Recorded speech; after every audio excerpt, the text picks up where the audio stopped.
YCP నేత YS Abhishek Reddy పార్థివ దేహానికి వైఎస్ జగన్ నివాళులర్పించారు. పులివెందల వెళ్లి శ్రద్ధాంజలి ఘటించారు. చిన్న వయసులోనే అభిషేక్ రెడ్డి చనిపోవడంపై జగన్ ఆవేదన వ్యక్తం చేశారు. కాసేపట్లో అభిషేక్ రెడ్డి అంతిమయాత్ర ప్రారంభం కానుంది. తీవ్ర అనారోగ్యంతో హైదరాబాద్లోని ఓ ఆసుపత్రిలో చికిత్స పొందుతూ నిన్న అభిషేక్ రెడ్డి ప్రాణాలు కోల్పోయారు. పులివెందల్లో కాసేపట్లో అంత్యక్రియలు జరగనున్నాయి.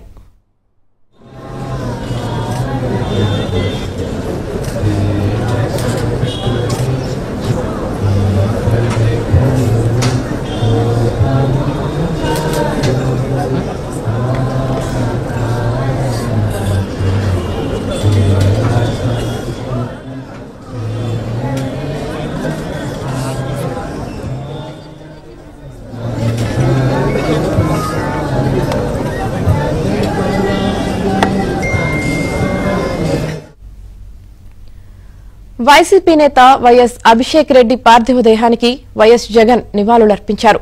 పులివెందల వెళ్లి శ్రద్ధాంజలి ఘటించారు. చిన్న వయసులోనే అభిషేక్ రెడ్డి చనిపోవడంపై జగన్ ఆవేదన వ్యక్తం చేశారు. కాసేపట్లో అభిషేక్ రెడ్డి అంతిమయాత్ర ప్రారంభం కానుంది. తీవ్ర అనారోగ్యంతో హైదరాబాద్లోని ఓ ఆసుపత్రిలో చికిత్స పొందుతూ నిన్న అభిషేక్ రెడ్డి ప్రాణాలు కోల్పోయారు. పులివెందలలో కాసేపట్లో అంత్యక్రియలు జరగనున్నాయి.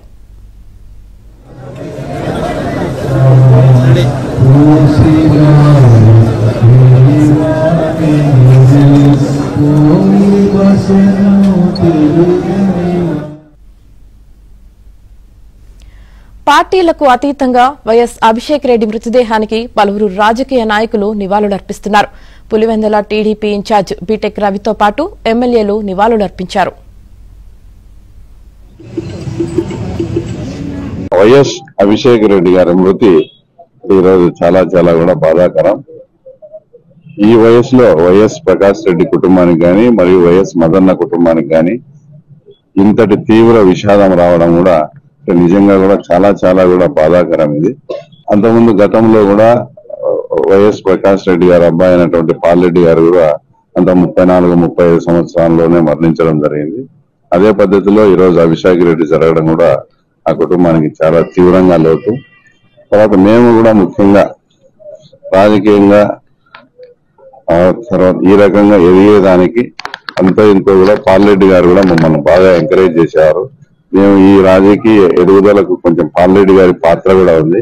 కాబట్టి మాకు ఈ కుటుంబానికి మంచి సంబంధాలు ఉన్నాయి. వాళ్ళకు మనోనిబ్బరం గుండె నిబ్బరం ఇవ్వాలని కూడా ఆ దేవుని ప్రార్థిస్తూ, అలాగే అభిషేక్ రెడ్డి ఆత్మ ఆయన ఎక్కడ ఏ లోకంలో ఉన్నా కూడా ఆయన ఆత్మకు శాంతి చేకూర్చాలని కూడా